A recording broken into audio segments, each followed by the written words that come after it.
point, I'd like to take any questions for lease rates, lease types.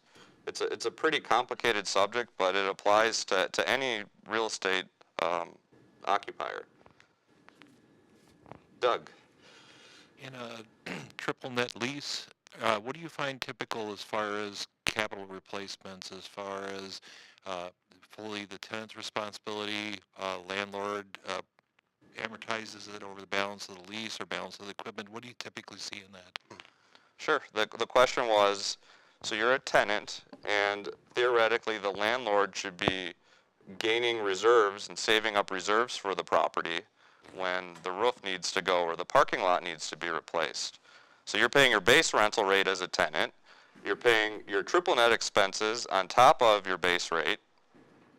And let's say those expenses were to go up. You would not have, that rate is normally included in the CAM charges. So the landlord will need to show you every year, they'll do an annual reconciliation, and they're going to say, here's what our triple net expenses include. It snowed 10 times. We were setting aside $500 a month for future parking lot repair, et cetera, et cetera. Your lease can stipulate if reserves are included in those CAM charges. So if your company is very opposed to it, it's not unreasonable to ask for those to be removed. However, your base rate might be higher.